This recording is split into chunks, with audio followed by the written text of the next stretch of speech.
For Right you? now, here it's 9 p.m. You've confused me then. 11 hours different at the moment. So we're 11 hours different. yeah, we're on summer daylight saving time, and you're not. Right. And is there different parts of Australia on a different time?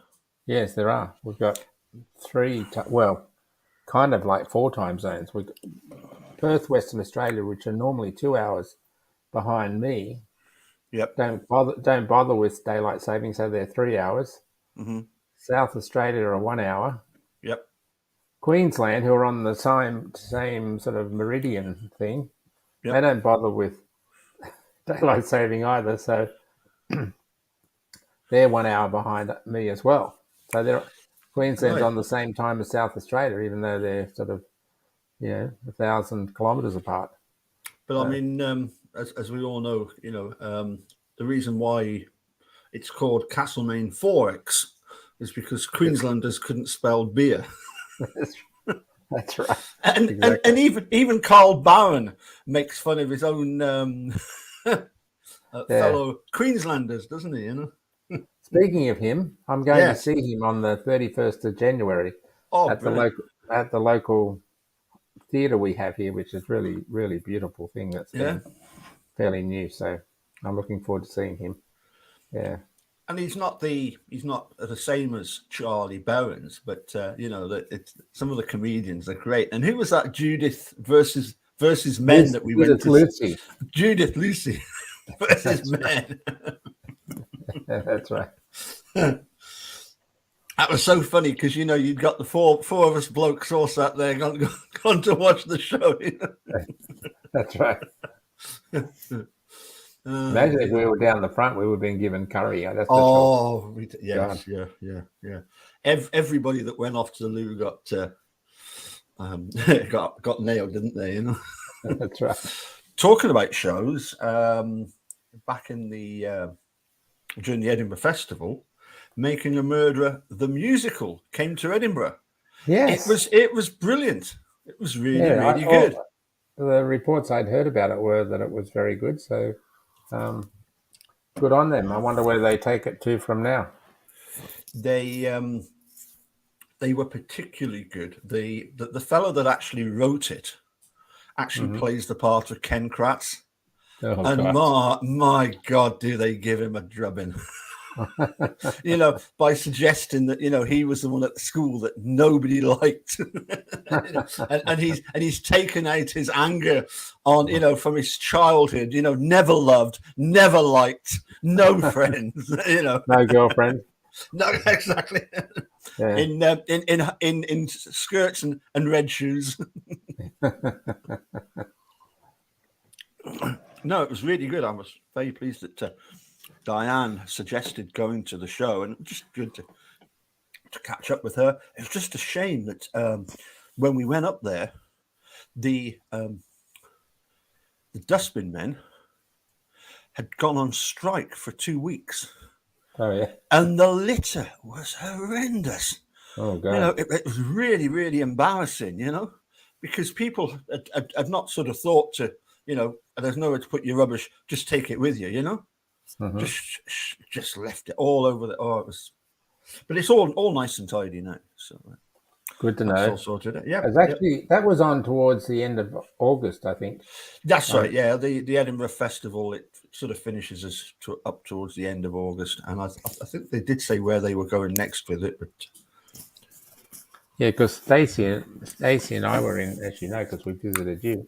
Were yes, in the UK in July, but I think I went home on the 20th. I think at the time, yeah, and Stacey maybe a few days before me. So yeah, yeah. yeah, And Stacey's still going to that Barn studio to see yeah.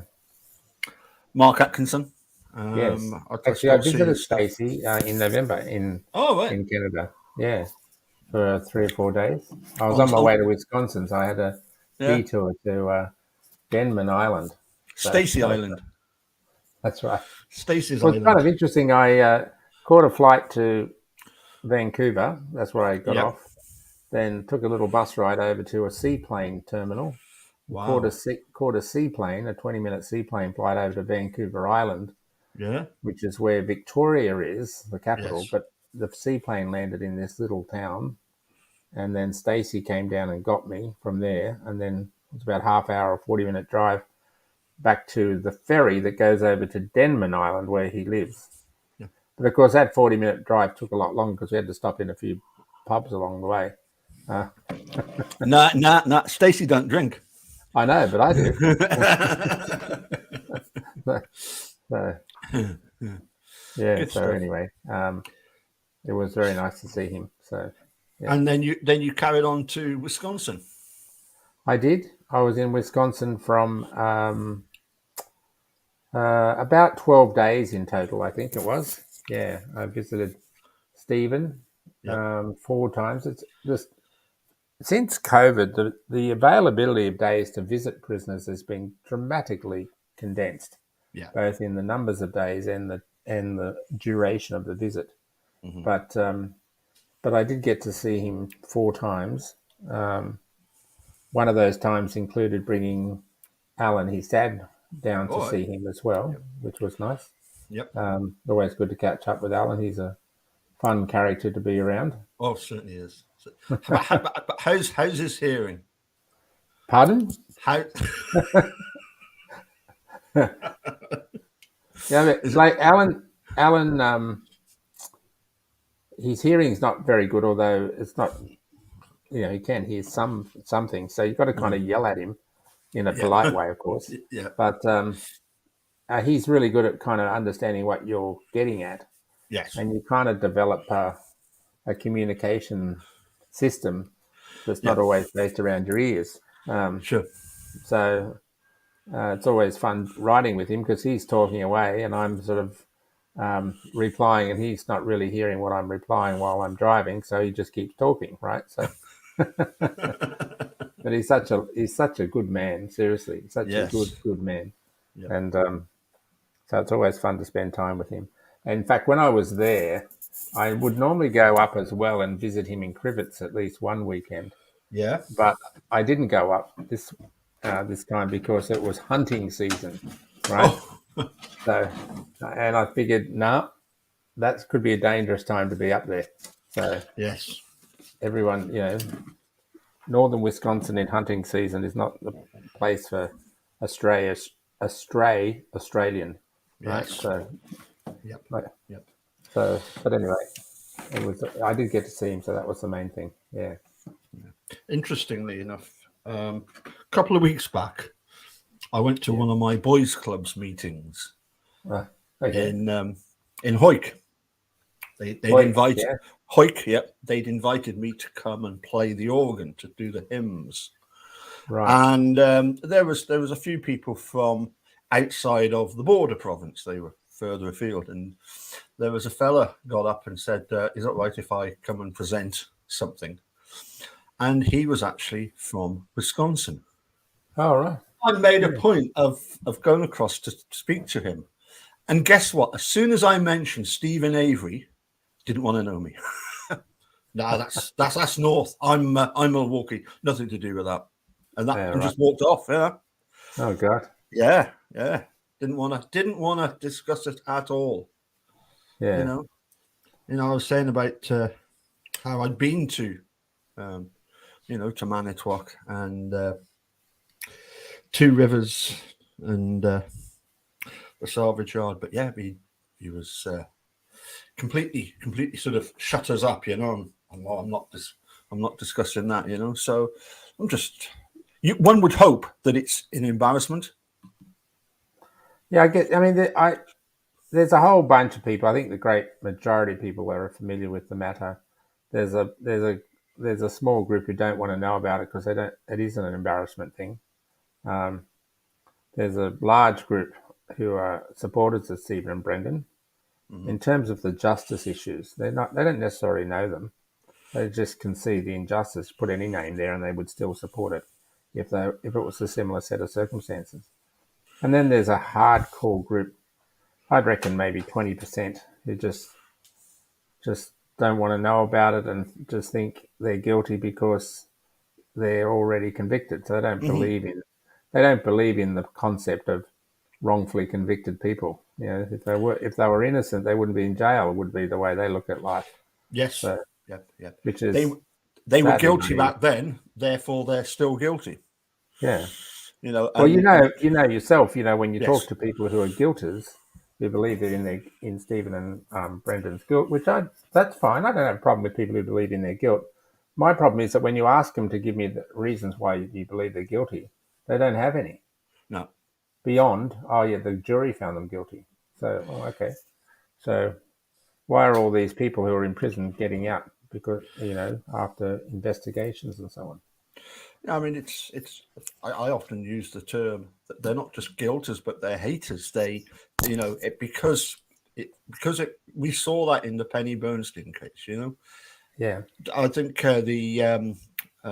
Dennis Vogel got Penny to reenact the attack 3 times to really lay into the fact that this was such a horrible crime, and then of course the jury are quite happy to convict, even though there were how many witnesses that said that Stephen was with them all day? Yeah, I know. Was it 20 or 24? Yeah, something like that, I think. Yeah, Close to 20. Yeah. It's interesting, Paul, when I was in a previous visit this year, because I've been there 3 times already this year, Wow. catching up after COVID, right? So Yep. I was there in May, I was there in June, Yep. I think, and June, July, and actually now I tell a lie. I think I was there 4 times this year. I was Yep. definitely there in September, and I've just been there in November. So, but on one of those visits, I won't give you too much detail about the people, except to say myself and another supporter who ran into a person in Manitowoc by sheer chance, who proceeded to tell us that a relative of theirs was a former police officer or sheriff's deputy in Manitowoc, and at the time of the Penny Bernstein matter was the go-to sketch artist for the sheriff's department, and then told us that he was asked by the then sheriff to sketch up a drawing of Stephen from a photo, right, Yep. which he refused to do because it wasn't what he should have done, Yep. and that's how Jean the Pencil Couchet ended up getting the gig Yeah. because the real person refused to participate in the charade. So that tells you 2 things. 1, there are some good officers there, and 2, that story is absolutely true about that identikit picture not being drawn from a description given by Penny Bernstein. It was drawn from a mugshot they had on file. Which, I mean, the thing is, if Jean Couchet was that good an artist, he would be their main sketch artist, wouldn't he? Yeah, Because the like as well. Did he sketch it or did he trace it? That's he most likely traced it, didn't he? Either way, he didn't draw it from the verbal memory of Penny Bernstein, which is what it's supposed to be. So yeah.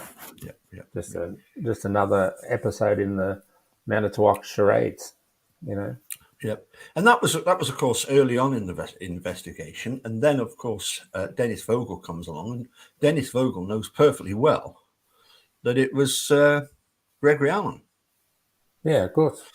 Yeah, because Mike Griesbach throws him under the bus, doesn't he? Which I always found very interesting. As I say, I've read the one Griesbach book, and obviously at the beginning of Making a Murderer, and I thought, oh, this is strange.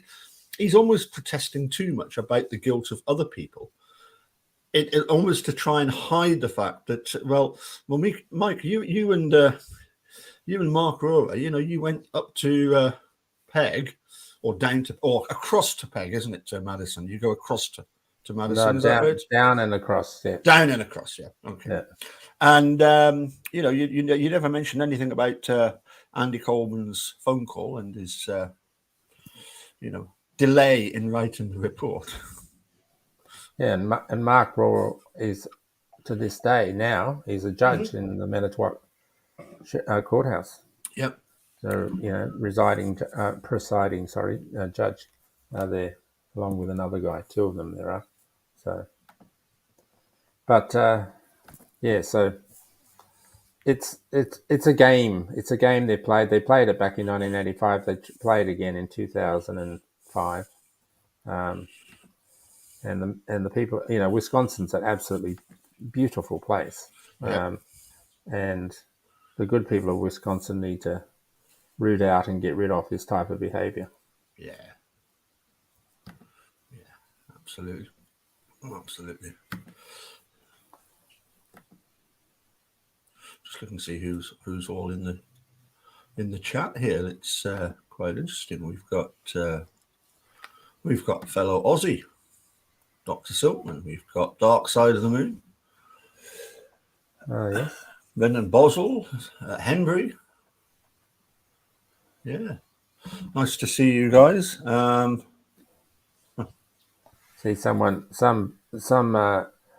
do you call it? Some sort of bot trying to post a dating chat in. Well, because they know what I'm like, that's the problem. Of course, yeah. They know what I'm like. The hot bot from Scotland, right? Wow, yeah. You see all these kids going around the borders that can play the accordion and have got glasses. It's uncanny.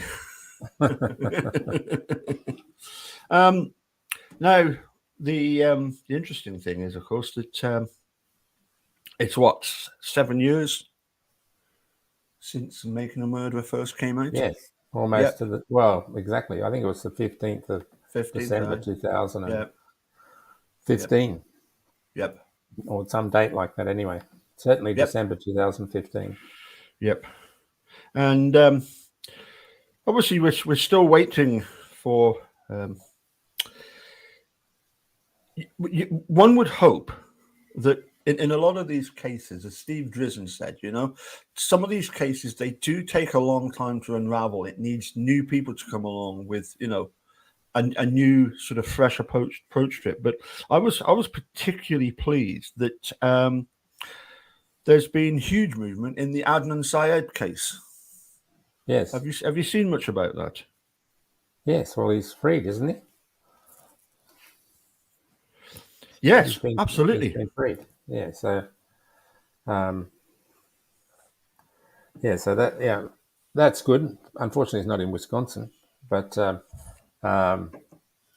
nonetheless, that's a good thing. I think the one of the key things any of these wrongful conviction matters is that there are two aspects to it. As I see it, one, you have to not give up. You have to be patient and not give up. And no one's suffering. You and me aren't suffering. The only people who are suffering here are the people in prison who are wrongfully in prison and their direct families who are influenced by their incarceration. That's the first thing. The second thing is that you just have to keep, not only not give up, but you just got to keep going on the process of investigation. Because in the case of Stephen and Brendan, this is not just a matter of incompetence. This is a matter of a willful intent to prosecute and convict someone who they know did not commit this crime. So you're not just battling the normal processes of unraveling a conviction. You're battling the other side who are pushing back on you and denying you, or trying to deny you at least, your normal justice process, which is post-conviction relief, in the form of, evidentiary hearings, new trials, and so on. So this is a really exceptional set of circumstances in Stephen's case, where, there are other obviously cases, as we know of them, where the prosecutor of the day keeps pushing back and keeps pushing back. And we still have that here today, because this is still basically at the heart of what the problem is. And Paul Brendan, for example, is in the invidious position of having no evidence against him other than the alleged confession. So there's no new evidence of itself that he can bring forward, other than, of course, the same information that Stephen digs up, or Stephen's lawyers dig up. So, because obviously the cases are interwoven, they're the same crime, funnily enough, different form of death, with due respect to Theresa. But Stephen's success will initiate success for Brendan. Other than, of course, if Tony Evers would grow some proverbials and do the right thing and let him free, which he's empowered to do, but he just seems totally inept at seizing the authority that the Constitution of Wisconsin vests in him. Which suggests to me that there's shenanigans further up the food chain even than Manitowoc County Sheriff's Department. I think at the Tony Evers level, with due respect to him, it's about politics, right? Yeah. He doesn't want to be seen to be supporting something that might politically be unpopular. Now, well, he's in his second term now. Show us, right? He doesn't have to worry about getting re-elected again. This is his second, I think, last term. I think they can only run 2 terms in the governorship. Someone might correct me if I'm wrong there. So here's a perfect opportunity to be brave. Yeah. And you shouldn't have to be brave. It should just be the right thing to do. But he hasn't shown any even inkling of an interest even to look at the case or to talk to Brendan's lawyers. That's right. He's kind of tried to distance himself by, saying that, it's the department that's handling it and he's not taking a look at it himself. Did you have a chance to catch up with the Moose? The Moose? Who's the Moose? Remind me of the Moose. Pete Dassey. Yeah. Yeah, Pete Dassey.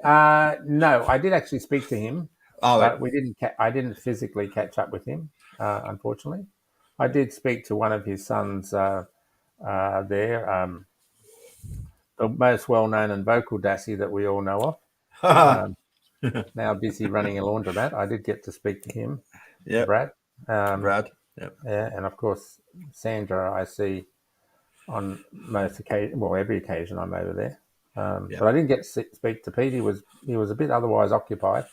But I did stay in his town when I was there. I stayed in a hotel in Two Rivers when I was there.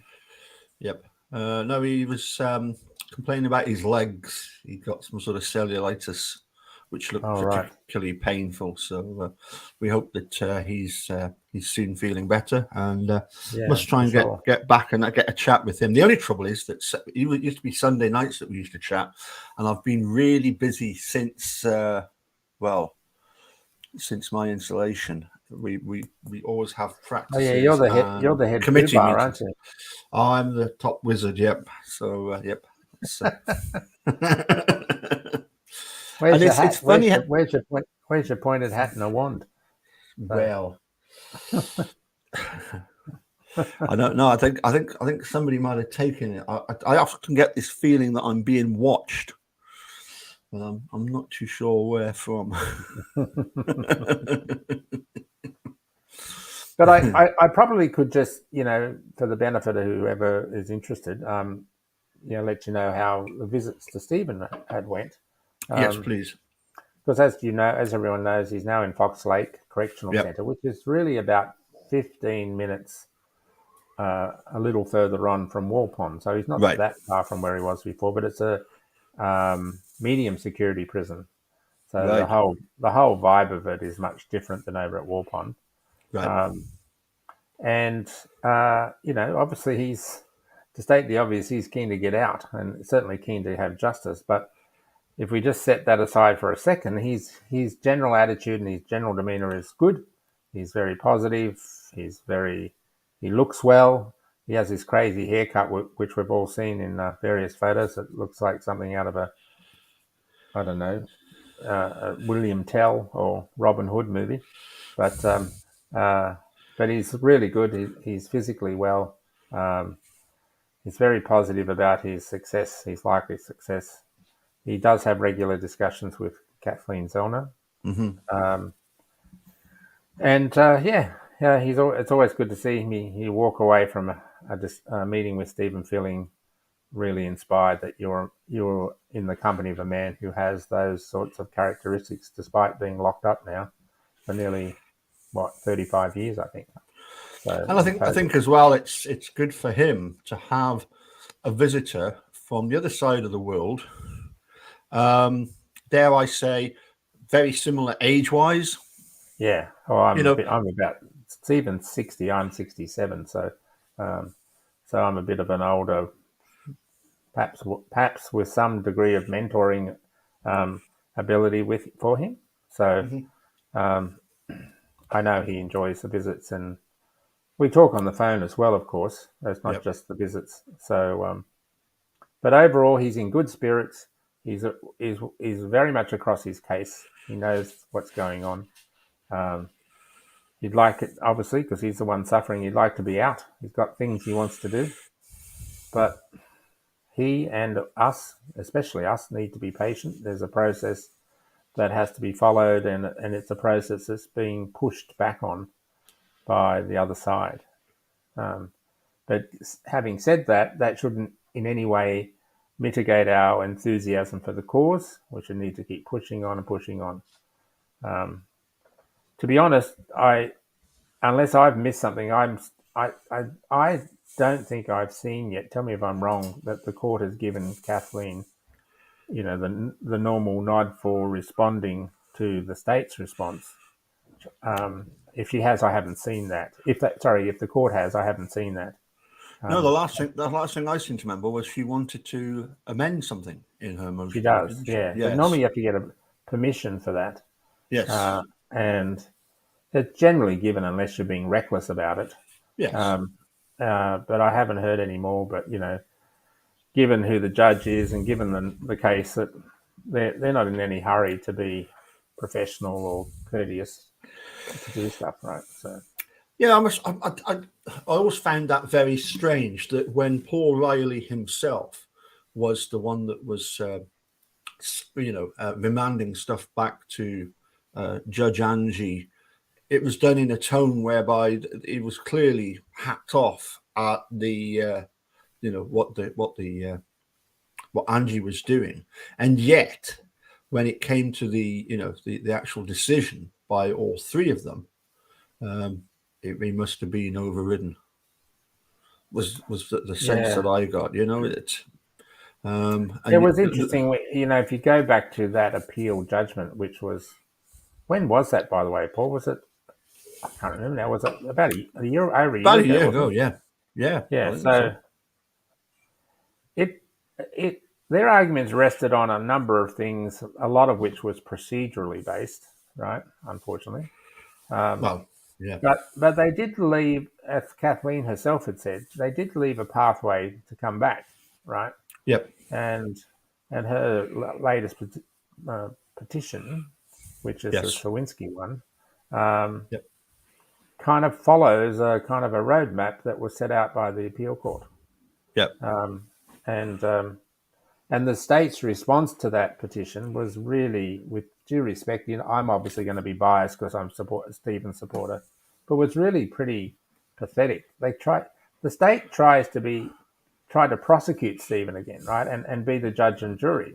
hmm, They're just simply meant to not come to conclude, just to state their case, but they try to direct the court to come to a certain conclusion, right? yeah, The facts of the weight or merits of the Thomas Sawinski issue, and there's a number of elements to it. One is him as a person, his girlfriend at the time, the course, the Manitowoc Sheriff's Office, um, and and all that sort of stuff. The merits of judging that should be an evidentiary hearing. It shouldn't yes, be argued. The way if the evidence has got merit, in other words, it's not frivolous. That is, he's not saying let Stephen out because he wears red shoes. hmm, If it's got merit, the weight is in favour of Stephen. In other words, Thomas Sawinski is a real person. He's given an affidavit of evidence, right? yep, He's a relevant person at the time. In other words, he had a reason to be at that location at the time because he delivered newspapers. He recognised a third party suspect, right?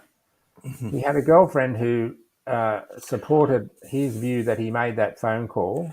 We now have the phone call that confirmed that what he was saying was true. But even if we just stop right there, there's enough credibility to warrant an evidentiary hearing which is Absolutely. where everyone gets up on the stand under oath, gives their testimony subject to cross-examination, and either proven to be valid or proven to be frivolous or, without standing. But there is no way that Stephen Avery doesn't deserve a minimum of evidentiary hearing on the basis of that evidence. Then we have the more broader issues about, well, where was that phone call for the last number of years, let alone at the time, when everyone's after phone calls. I think Millbilly, has been seeking phone calls for Friday the 4th of, mainly Friday the 4th of November, Yep. 2005, and there's like just a handful. And now suddenly this phone call is now released, or the transcript of it is now released. So that goes to the heart of, a Brady violation and failing to act in good faith, right? So that's another level. But nonetheless, the basic thing to keep it simple is that, does Stephen Avery, based on the evidence submitted in this latest petition, earn himself the right to an evidentiary hearing? Absolutely. Absolutely. There is no question that he has earned a right to a hearing. Now, the judge can turn around after all the evidence is put forth and rule against him. That's the judge's entitlement. No one's questioning that. But at least then the hearing and her reasons for judgment, yes or no, are on the record. But everything that they've done so far is to avoid them having a day in court. That's where the real corruption exists, because they're not allowing the proper justice process, which does include post-conviction relief, to unfold. And clearly they're fearful of having a day in court, because many people who are the subject of this matter would be then under oath, probably having to lie if they're not careful. I mean, I often wonder with some of Angie Superwitch's opinions and some of the writing of the state. I can't help thinking there's a certain bit of sweat DNA in some of these. I wouldn't be at all surprised if Ken isn't being used, consulting with him, and trying to perpetuate this, because it's. Yeah, one of the difficulties in this case, there's so many key players in it. Yep. I mean, I'm talking about law enforcement now. They're all probably worried about who's gonna rat on who, right? Mm-hmm. Yeah. So I think if there were just one scurrilous law enforcement officer here, they'd probably let him, go to the wolves. But they exist at quite a number of levels here, and so I think the Thomas Sawinski style stuff is where the solution lies for Stephen. Keeping in mind, of course, the issue is it's not Kathleen Zellner's job to find who killed Teresa Halbach, right? That's not her role. All she has to do is provide enough evidence to make the original conviction unreliable, to give evidence that original conviction may be unreliable at a level of guilt beyond a reasonable doubt. So in giving Stephen a second trial, or an evidentiary hearing, but a second trial, or even releasing him, to me, I think the state's best course of action is to let him go, because if they let him go, there's no criminal proceedings of which they may have to give false evidence or possibly give false evidence. Okay, there would always be a possibility of civil action, but that's going to be there anyway. So herein lies the basic problem. There's a lot on the line. That I think they'll get to a point. There'll be a point where if the local Wisconsin courts don't do the right thing, then I'm sure, without knowing, Kathleen Zellner will go to the federal court, which is what she wants to do only as a last resort. Yep. On a denial of natural justice or due process, as it's described in the US. So the due process of being entitled to a evidentiary hearing and so on is being denied Stephen, and that would be the federal court matter. So, but she doesn't want to go there yet, at least. But no, I mean, that's what she would use if she had to. Yeah, I think it's fascinating, as you say, the 7 years, and Kathleen Zellner came on board. I think it was around about March of 2016, didn't she? Yeah, that's right. February, March, and she's still going strong at this case, and very much so. Now there's a way lot more going on behind the scenes than we get to hear about. yes, I have a slight advantage over some people. I know a little bit more than some, yep, but there's a whole machinery going on in the background, and it's usually happening quite a few months ahead of real time, as far as what we know as real time. mm-hmm.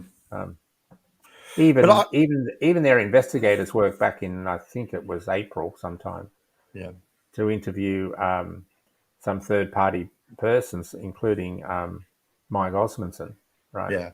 yeah, When Mike was directly asked, did you assist push, Bobby? yeah, Let's just we're just repeating what was in the affidavit, right? yes, So yeah, did you assist Bobby in pushing a car along Avery Road on the evening of it's actually early morning hours of November 5.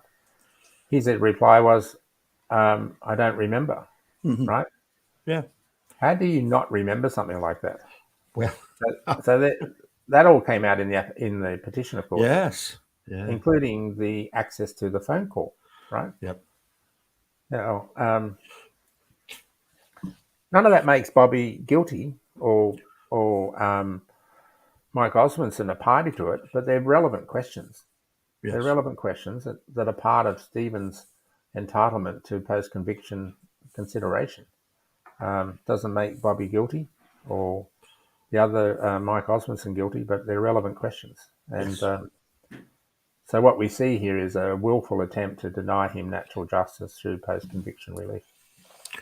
Yeah, yeah. I think it's been said so many times. If we could ever get Kathleen, or even just somebody test A23, find a match for that blood, and that's it. That's the game over, really, isn't it? Plus, access to the RAV Yeah, is a big issue, because there's fingerprints on there that are allegedly not identified. yeah, There's a whole lot of stuff going on, but if you were truly a truly independent law enforcement person, such as a judge or a prosecutor or attorney general, you'd say, "Hey, we've got nothing to hide. We believe Stephen Avery and Brendan Dassey are guilty. So yeah, you can have all the evidence you want. Just show us, if you have got nothing to hide, let all that information be released for testing." Yeah, and they of course, did release some stuff. 3-4 years ago. which I don't think. Curiously, you've got Ken Kratz saying, that Kathleen didn't get the results she wanted. Oh, she certainly did. she got the results the state didn't want, But so what I wanted to ask you, if you would, Yes. obviously I was saying about the fact that Kathleen Zellner is still going at it strong, but Yes. a word for the supporters out there that are still following this case. I mean, Yes. I think we should really give them a huge amount of credit for some of the, no matter what you've. Sorry, somebody's asked, what's the A23? It's the bloody palm print on the back of the RAV4. It's got DNA. Yeah, as Dr. Siltman has just said there. Okay.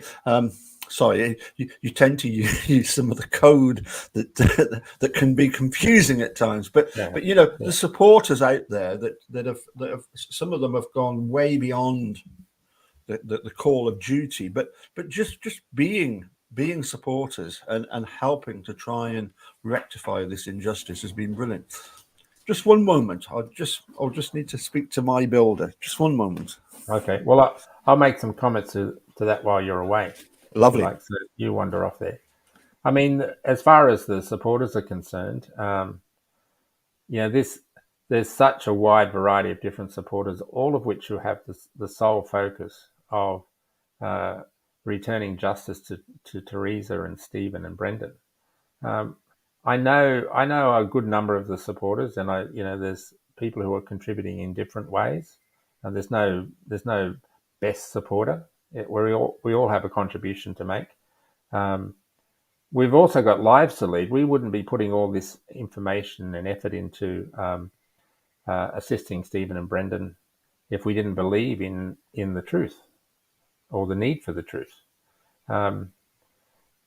The same principles that we're applying to these cases we would apply to anyone else in similar set of circumstances.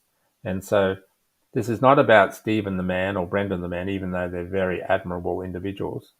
And if you ever get a chance to meet them, you will find that to be so. It's about the rorting of the justice system to an end that suits, Big Brother, so to speak. And this is just totally unacceptable. And so the value in the supporters and their commitment to the cause for such a long period of time is that they've never given up on the principles. The principles that what's gone on here is just absolutely unacceptable. And Stephen and Brendan and anyone in those circumstances deserves justice in the way it's meant to be delivered through the Constitution. So I'm in absolute awe of the supporters, whether they're just an individual person commenting, whether it's on Facebook or Twitter, or it's a more structured supporter group like Foul Play, and all the great team they have there. Individual people who go to massive lengths to do research and spend their own money to get freedom of information requests done. They all add to the story. Or people who are just around in Wisconsin because that's their home patch and they support the families and encourage them to stay strong. So all of that is part of the whole supporter network, and it's built on the principle that the people believe that the justice system needs to work properly, and it's not working. Not because there's something wrong with it. What's not working is because there's a willful attempt to deny Stephen and Brendan, and in turn Teresa, justice. Mm-hmm. Yeah. And we should really give the dude a mention, because he was, when I first started following the case, he was the one I followed straight away. There were, and credit to Laura and Casey, they were also putting videos out, Jan to Screw as well, and there was there was a weird lawyer fella that used to do videos as well, but I think the dude was by far and away the best, and from his efforts, a lot of other people have followed suit, haven't they?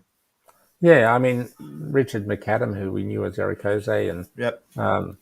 Was really the well of a lot of the inspiration for many supporters, including myself.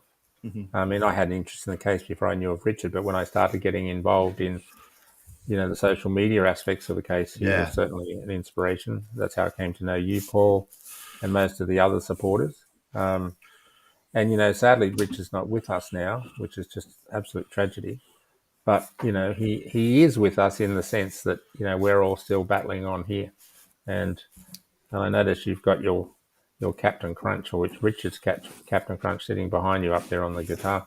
So, but I guess the point I wanted to make about all that, somewhat clumsily, was that all the supporters are strong through their diversity and the different things they do, and there's no such thing as a better supporter than the other. If you believe in justice and you believe in the boys, then you're a great supporter.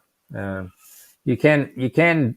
It's okay, by the way, to believe that Stephen and Brendan are guilty. That's totally okay, provided you've got an reasonable arguable position that justifies that view. It's definitely not okay to say they're guilty without that. So. No, I was recently doing a talk about Luke Mitchell and Jodie Jones, and there's so many parallels. It's unbelievable. We now discover that there were fingernail scrapings taken from Jodie that they've destroyed, so they can't be tested. 20 years later, with advancements in DNA, my argument would be, okay, so somebody was guilty at the time of the trial, they were found guilty. But that guilty verdict needs to hold up after 10 years, after 20 years. It needs to still be. It's no good just from a guiltless point of view saying, that's it, he was found guilty at the time. That's all that matters, because you come across all this new stuff, which over the last 7 years that we've been following the case, nothing has ever suggested to me we've got it wrong. It's only been confirmed. Our belief has only been confirmed even stronger, hasn't it? Oh, there's no doubt about that. Just the plain facts of what went on the relevant day is enough to realise that Stephen and Brendan had nothing to do with Teresa's death. It's just this willful attempt to keep them in prison, or one, to prosecute them in the first place, and to keep them in prison, that is the true evil. And unfortunately, one of the main problems, I know we've talked about this before, so I won't go on too much about it, is the availability of absolute and qualified immunity to law enforcement officers is really at the heart of the problem of the justice system, because it takes away the fear of acting improperly. So, if you know there are going to be, by and large, no consequences for acting improperly, you will, if you're so inclined. I'm not saying everyone would. But if you know that you're going to be prosecuted and you're going to lose your retirement pension and all those sorts of consequences from doing bad things, well, then your behaviour will be automatically modified. So the absolute immunity and qualified immunity provisions are really at the heart of the weakness of the justice system. And if you're an officer of this, a legal officer, a law enforcement officer, and you do something wrong, provided it's just either incompetence or maybe even negligence, but not willful negligence, well, then you'll be protected anyway by insurance, right? That's not an issue. But you shouldn't be protected if you knowingly engage in doing things that are in a way that a person of standing and experience should know is improper to do. Why should you have protection? That just doesn't make any sense at all, and it encourages bad behaviour. Sure. There was a question for you about if you knew the basis for Kathleen Zellner's amendment to the motion, and I think you mentioned that earlier, that you don't know what it is that's being amended, if it's because there's something new piece of evidence, but no, I don't know the basis for that, but it doesn't. I can say it doesn't surprise me in the least to see that type of thing going on, because while you and me and others are reading the current documentation before us, there is stuff going on in the background. Yes. Pushing forward. So the fact that she has something that's worthy of amending the motion to just reaffirms what we've all said before, is that she never gives up, right? Yep. But do I specifically know what it is? No, I don't. No. I don't think it would be proper for me to know either, for that matter. Yes, I think it's a case of much as at times it can be really helpful, supporters directing Kathleen Zellner to certain bits of information that she might have missed. Yes, and that happens a lot, by the way. I get, because of my association with Stephen. I mean, I do have a line of, it's not a line of communication with Kathleen Zellner. That's in Stephen's interest for that. And I've had supporters send me information. Say, the supporters can write to Kathleen anyway, right? So that's no problem. But they've sometimes sent me stuff and said, "What do you think of that?" And I'll give them my opinion. And I said, "Look, I don't really think that's worthy of pushing on, but others definitely worthy, and they have been pushed on." And they're the sorts of things that accumulate into a reservoir of knowledge that she'll be working on when we don't realise that she's working it on. So these are the sorts of things that are going on in the background. And so if people have got valid things, not just sort of conspiracy type things, valid things. The other thing to keep in mind, there could be, let's just say, for example, there could be 20 items, 20 things that we think should be investigated by Kathleen Zellner that might help. In her role, she has to narrow the things down to the ones that are going to have the most impact and the most effective impact. Yep. Because otherwise, there's too many balls in the air. So that's one of the other things. So if some things that are sent through to her are not either acted on or don't appear in other documentation, it's not always the case that they don't have some merit. It'll be the question of what is the best way forward with what information is going to have the most impact. Yep. Being mindful of how the courts deal with this stuff from a legal point of view and where it takes the case. Yep. Otherwise, you can just get lost in this world of investigating bits and pieces all the time that may not be the most effective use of her time. Well, hold on a sec. Oh, he's left me here. So I can see the comments on the side there. So does anyone have any questions they would like to ask me at all? I'm just going to go down to the bottom. As I said to you before, and you know, I speak to Stephen on a regular basis. So I'm very much aware of how he's thinking and the things that matter to him. And I can assure you that Kathleen Zellner is doing 200% effort in championing Stephen's cause. Absolutely. And I think, blimey, that's an hour has flown by already. What's on for the lead up for Mark towards Christmas? Actually, just before I answer that question, I can see Darkside has asked the question, how's Stephen doing? Yeah. Very well, Darkside. Yeah. Very, very well. And I wish, I know it's not possible, but I wish everyone could have the privilege of what I have to see him. When you meet Stephen Avery and listen to him and understand how he thinks, and think this is just a remarkable man. Seriously. Stephen's just an everyday knock around sort of bloke, he's not sophisticated, but he has so much good emotional intelligence, and he's a wonderful person, and just trust me when I tell you that.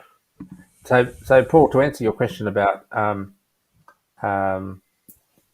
Christmas, well, one thing I won't be doing is what I did about 4 or 5 years ago when I first got involved in the Avery case and did my Wisconsin version of the 12 Days of Christmas on YouTube.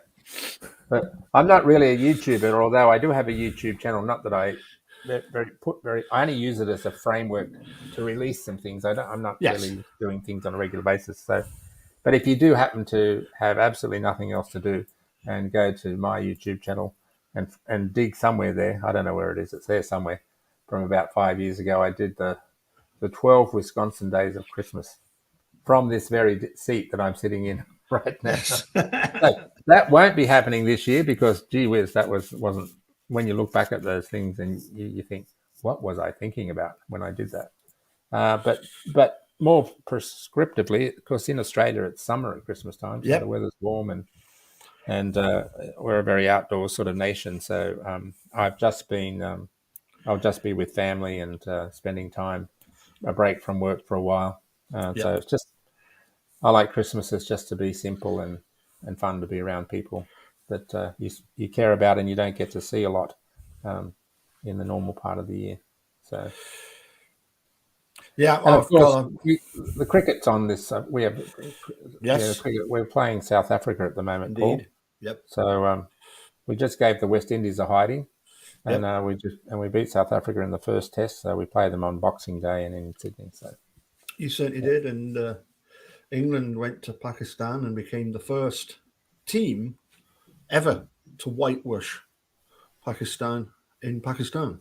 So that'll be a hard job to do. They're a pretty talented team when they get going. So But no, my main passion is for the Speedway, which will be another 3 months away. But you actually stay somewhere near where Speedway started. Yes, I do. I'm only about 45 minutes from Maitland. Yeah. Yeah. So, yeah, it's a popular sport here too. I noticed a few people asking me to pass on their love and best wishes to Stephen. Yes. I will definitely do that. Believe me, I tell him that all the time.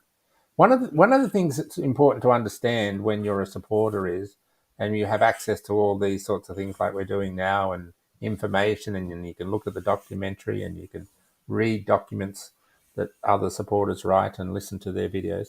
Stephen has access to none of that, Yes. right? So Yep. his window to his case is very narrow, right? He doesn't even have a living experience with social media. At the time he was arrested, Yes. Facebook and all those sorts of things didn't even exist, right? So when you're hearing what Stephen's saying and doing, remember that he doesn't have the benefit of what we all have. So he can't see what you're writing to him. He can't see that. So I make a big effort on behalf of everyone to pass on the support from the supporters. Clearly, I can't name everybody because there's too many to name, but he's extremely grateful for it. So be comforted by that fact.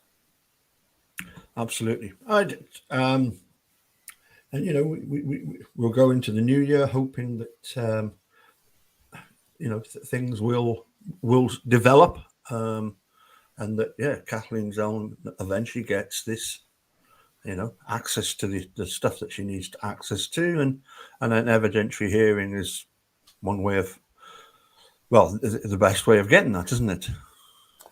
Yeah, absolutely. And it's his right and entitlement. By the way, Yes. Paul, I just Yes. noticed Avery Wave wrote a question Yep. from about 4 minutes ago. He said, they say, do you believe law enforcement knew Stephen didn't do it, the murder, I presume, and who the killer was before conviction? Or do you mean they now, or they know now? Okay, so one of the important things in answering this question is to understand that law enforcement exists at different levels, right? And I don't believe um, I don't believe the theory or the speculation that law enforcement knew this was going to happen. So that's the first thing. So I think it was purely opportunistic for them to know what was going on. I might be wrong, but that's just my belief. But I do believe that the law enforcement people who had charge of this matter had every reason to believe that Stephen didn't do this. There was sufficient evidence or lack of evidence to say that, hey, this is not Stephen Avery, right?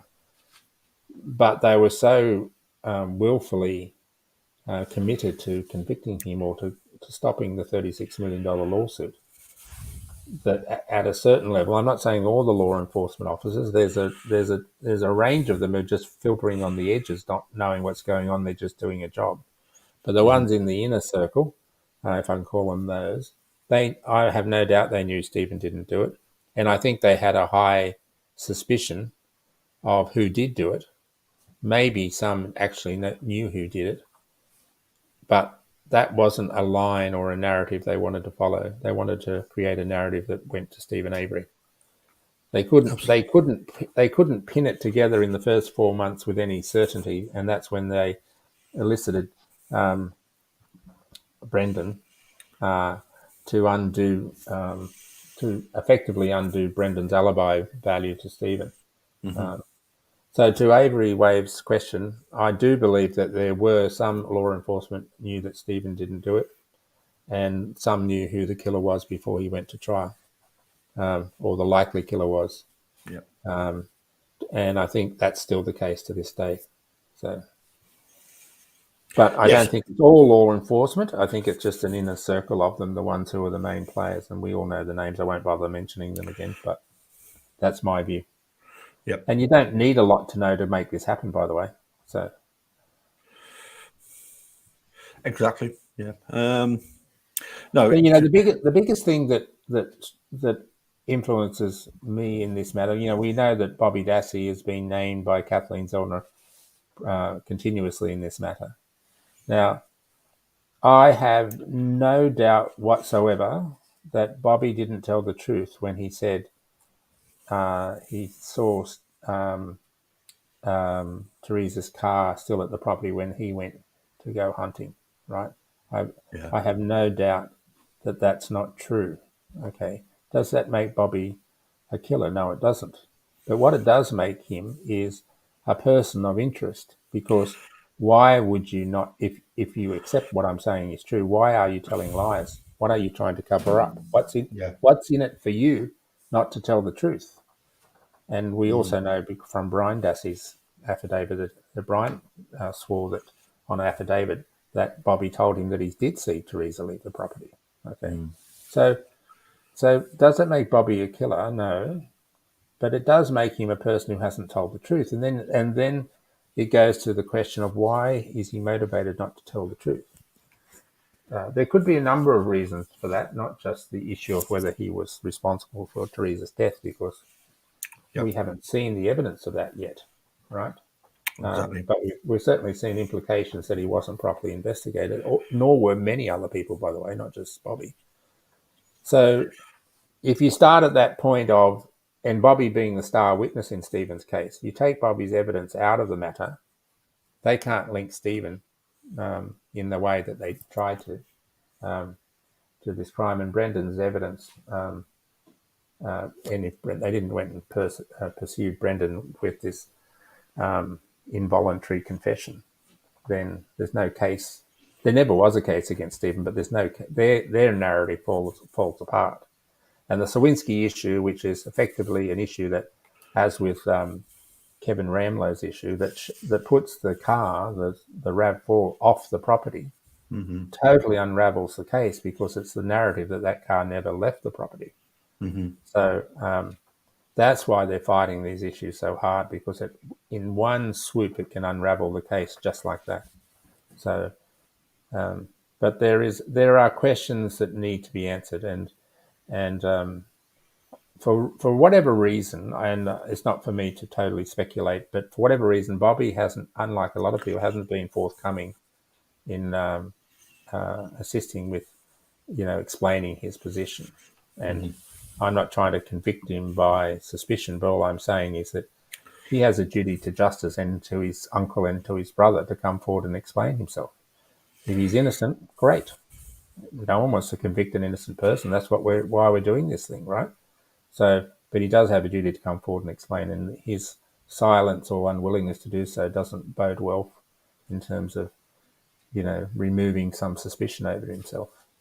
Exactly. I mean, if but the one thing I've always said, that if and it's a big if, we're speculating, if Bobby is involved in the murder of Teresa Holbach, it wasn't him. I don't believe he would have done this this whole frame job of Steve and taken care of everything that needed to be taken care of. Yeah. We hear about this this older man, don't we, with his 6 foot tall with the beard. It's if reading between the lines, clearly, he might have been involved in stuff that, quite frankly, he shouldn't have been involved in. But as we always hear Bob say, the pressure that he was put under, not just by Bert and Ernie.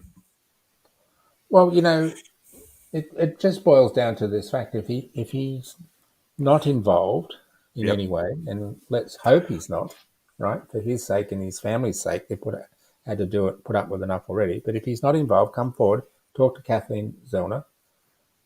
Have a lawyer present, talk to her, give her all the information that she wants to know, and explain why. Explain, for example, why he told Brian that he saw Teresa leave the property when that wasn't his evidence in court. Mm-hmm. I mean, there could be issues, as we all know, about him being worried about being threatened. I don't know whether this to be true, though, but that he being threatened by law enforcement with prosecution for some of the things that were found on the family computer. Yeah. Allegedly attributed to him, but I don't know. But if he's, why is he testifying to something that's just not true? And therein lies the basic issue in this matter.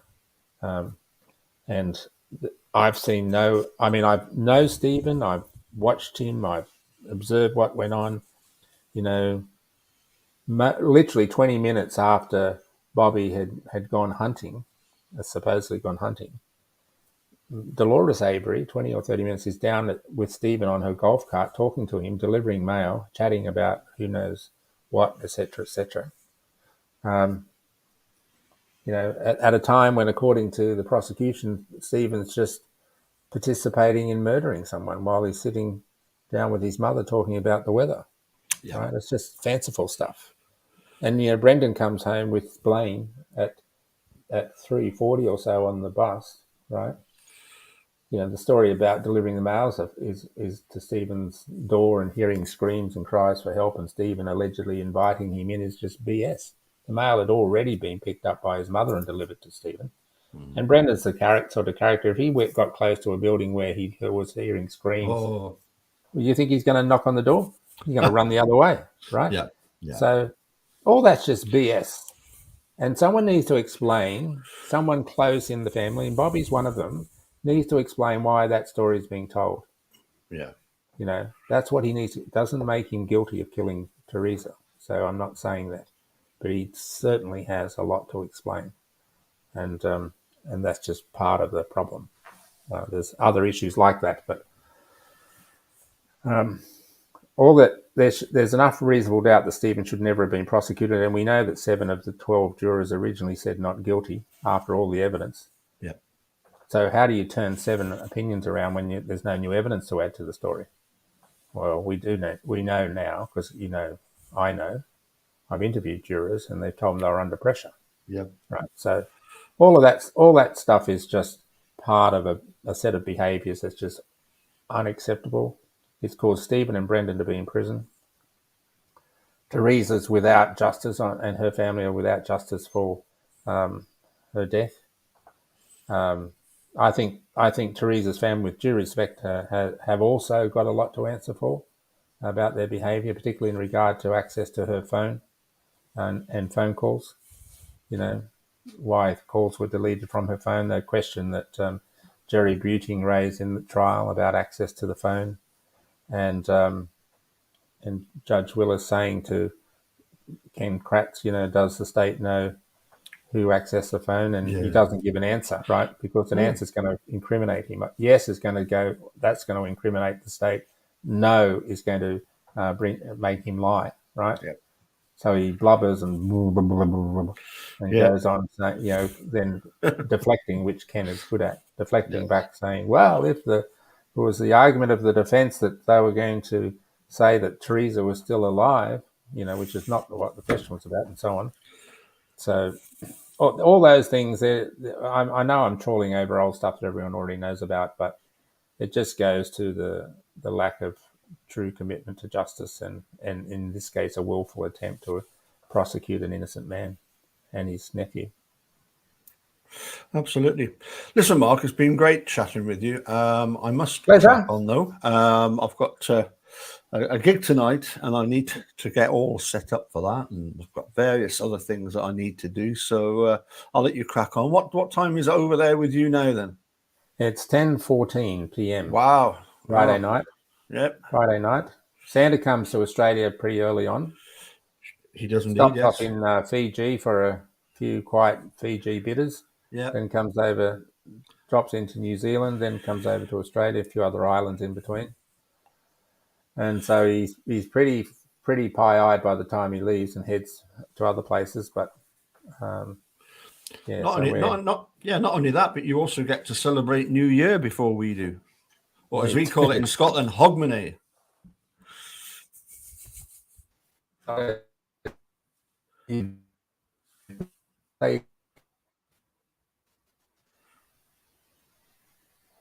just lost your sound. Yeah, you just went a little bit Dalek-like. Then try again. What did you say you called it New Year's in Scotland? It's Hogmanay. Hogmanay. Hogmanay, yes. Is one supposed to understand something from that? No, just it is New Year, but we don't call it New Year. We call it Hogmanay. All right, okay. But I'm saying that you get to celebrate it a lot sooner than we do, We do, Yes. and it's usually. By the way, there's a question from Dr. Siltman. I can just see there. I'll Yes. come to in a second. But when I've been overseas on New Year's in the past, and New Year's is coming on overseas, they usually show videos, shots of New Year's in Australia Yeah. on the news because it's already happened compared to most other places in the world. And the kind of iconic images of fireworks off the Sydney Opera House and the Sydney Yeah. Harbour Bridge are kind of the symbol of New Year's Eve in Australia. Absolutely. Now, Dr. Siltman asks, Mark, Yes. who do you believe killed Teresa? Someone from the Avery salvage yard or a third party? That's an interesting question. My focus, Dr. Siltman, I do have a view about that, but I don't have the evidence that would support it, but I do have a view. So I always take the view that not to convict someone just because you have an opinion, right? It's the same thing that kind of got Stephen in jail in many ways. But the question is that I know for certain it wasn't Stephen Avery or Brendan Dassey. I do have a view about who I think did it, and I'd happily talk to someone privately about that, but I'm not going to do it here because it's a quasi-public forum, and I don't think it's fair to the people concerned. So I know that's not probably the answer you want to see, Dr. Siltman, but I think it's the only fair answer I can give. Yes, I think obviously the because of obviously Kathleen Zellner's investigations, and because of that heated three-way phone exchange between Scott Taddick, Barb, and Stephen, it's Yes. Kathleen Zellner, as Stephen quite succinctly pointed out, Kathleen Zellner is going to go where the evidence points. No, Absolutely. it's pointing at Bobby, obviously, but as you get more and more information, as you say, it could well be that he was simply, sort of pressured into going along with this, certainly the framing of Stephen. But unless you've actually got a witness that saw the attack at the back of the RAV4, you don't know what happened. Who was the? And that's why it's not Kath. Even though I guess generally we would like to find the real killer. Yeah. But it's not her role to find the real killer. That's law enforcement's role. And my general view is that they blew their chance by doing what they did here. Or they knew they didn't want to find the real killer because that didn't serve their purpose. But whether it's person A, person B, or person C, the ability, what are we now, 17 years later, to prosecute someone and get a reliable conviction beyond reasonable doubt, I think has gone away, in my view. The real killer could come up and do a written confession, and the state would still say it wasn't true, right? That's their mindset. Yep. But the focus is not on that. The focus is on the conviction of Stephen Avery and in turn Brendan Dassey unreliable, and clearly it is, in my view. But there's a process to get to that, and the first step in that process is an evidentiary hearing to flesh out the veracity of the petition that Kathleen Zellner has, as amended, I presume, have that put before a court for examination. That's the first step. And if there are people who are being accused that believe they're wrongfully accused, come forward, have a chat. Yep. If you're innocent, you've got nothing to hide. And I think if I'm reading that correctly, will you come on a Foul Play podcast in the future? So Of course. I think your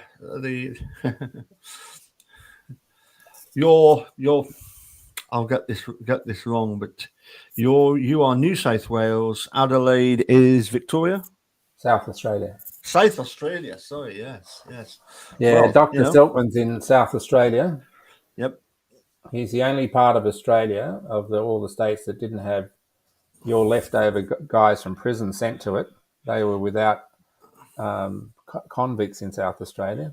All the other states, including the one I'm in, had convicts. So that Dr. Seltman and his crew over there think they're just a bit better than the rest of us, right? Well, they're certainly not from Queensland, so- are they? Yeah. So. So we take great delight when we beat them in any sporting contest, right? Good one. Yeah. Good one. Yep.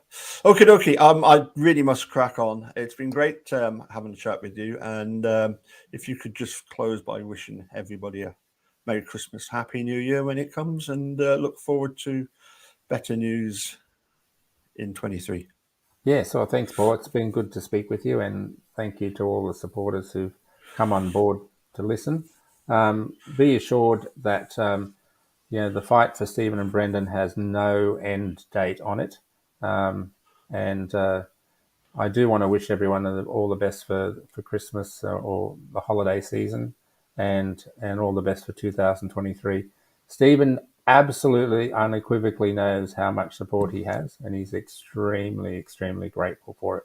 So on behalf of Stephen, thank you very much for all that, and for undoubtedly the continuation of it into the new year. All the best to you, mate, and behave yourself, right? No chance of that.